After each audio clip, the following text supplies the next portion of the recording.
Let's take this opportunity to look at the neuron in a little bit more detail and how the electrical activity impacts the release of neurotransmitters. So one thing I haven't mentioned is that neurons are one of the two main excitable cells in the body in addition to muscle cells. So neurons and muscle cells are excitable cells. That is to say they can engage in depolarization and repolarization events. Certainly, they're not the only cells in the body that can do this. We all know, after seeing my video on the pancreas and the release of insulin from pancreatic beta cells, that they achieve the release of a signaling molecule via electrical activity or excitation. It's not exclusively to neurons into muscle cells, but it certainly is a huge factor in them. And it's also a factor within certain components of the endocrine system, which certainly the pancreas and insulin is part of the endocrine system. Neurons engage in both electrical and chemical communication. That is to say, the depolarization event that happens along a neuron is the electrical communication happening from point A to point B, others much longer than that.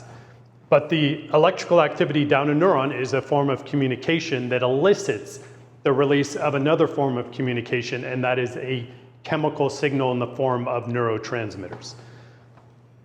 Okay, so this is pretty much the same drawing we had previously. I've drawn the dendrites a little bit different just so it's a little more user-friendly for us to look at.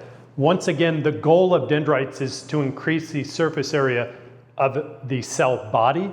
There are certainly channels within the cell membrane, just like we have in the dendrites. These are sodium-gated ion channels. Now, I haven't specifically said what type, and more specifically, ligand-gated sodium channels. That is to say, we can see this gate open because this purple ligand is bound to it.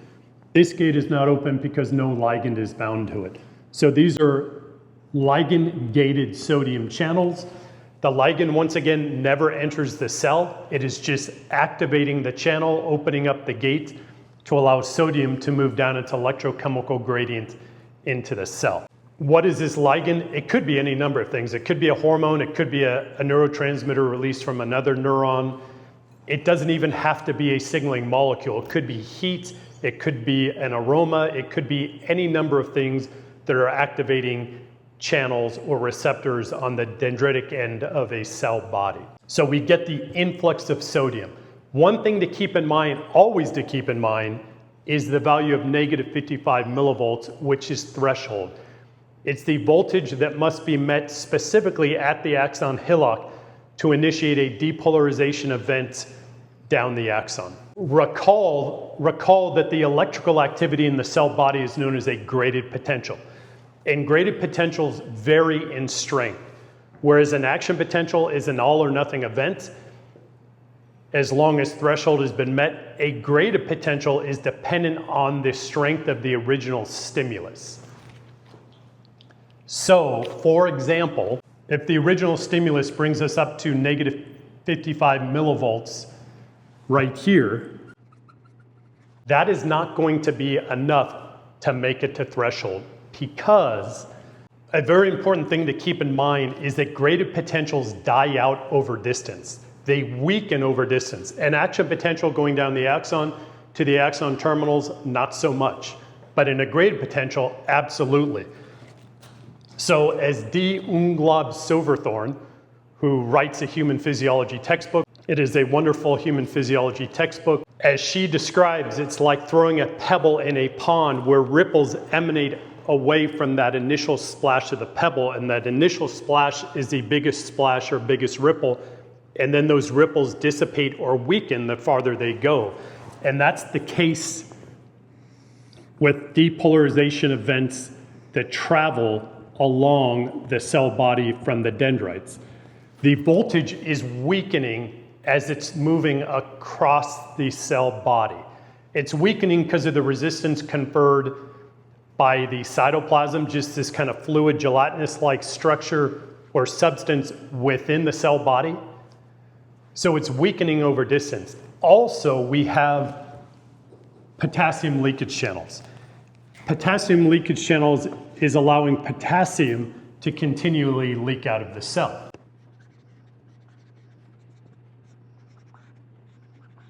So as potassium is leaking out of the cell, it's actually making the cell return back to negative. Remember, as positive charge leaves the cell starts returning back to its negative resting membrane potential.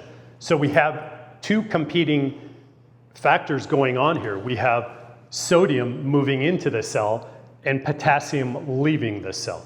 Sodium moving in, depolarizing the cell, and then potassium is moving through these leakage potassium channels that are always open, which means the initial stimulus needs to be strong enough to overcome any potassium leakage. If the initial depolarization event brings the voltage to negative 55 right here near the dendrites, this is going to start weakening. It's going to start becoming less positive or more negative. And I realize saying less positive is a bit confusing because this value is already negative, but if that initial depolarization event came up to here, it's going to weaken or become more negative as it proceeds this direction.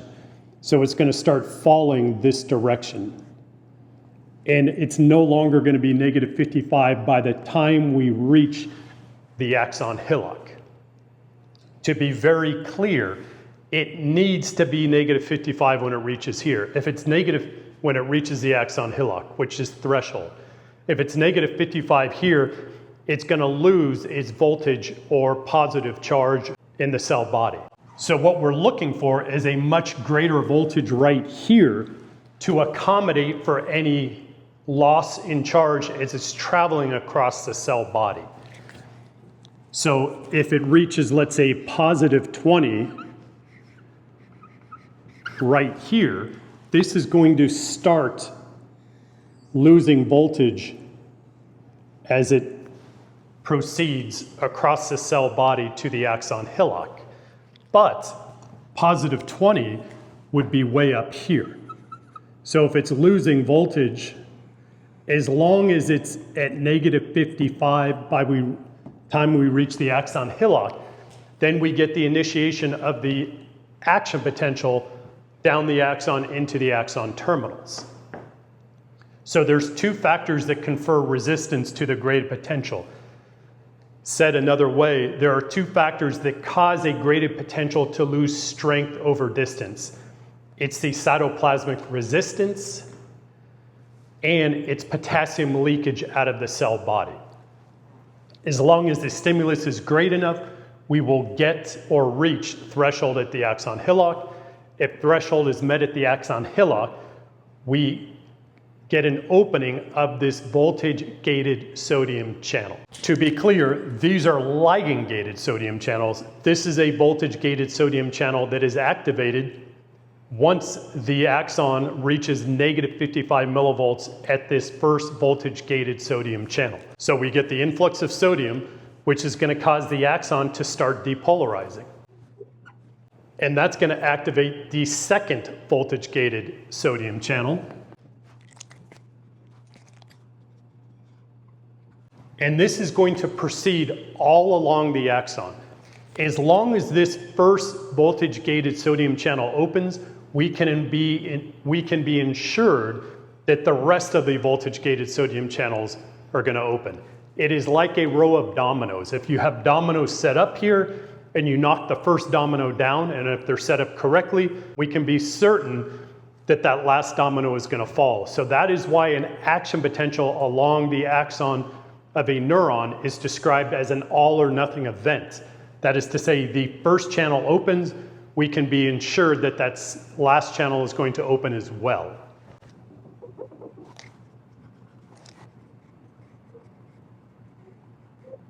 And this depolarization event would proceed all the way to this voltage-gated calcium channel, opening up this voltage-gated calcium channel.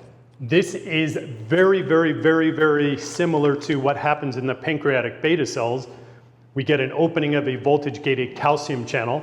Just like this, we get an influx of calcium down its electrochemical gradient, and then calcium causes exocytosis. So I'm showing this in different axon terminals here.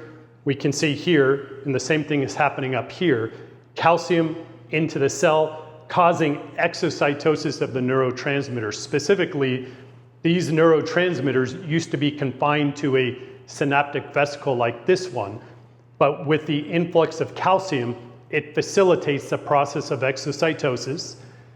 I will put a link to the process of exocytosis from pancreatic beta cells up here, just for review. And once again, this is very similar to pancreatic beta cells. We get the release of the neurotransmitter. So in review, we get a depolarization of the cell body that in this case, we'll say is due to the opening of ligand-gated sodium channels. They could be mechanically gated, they could be voltage gated.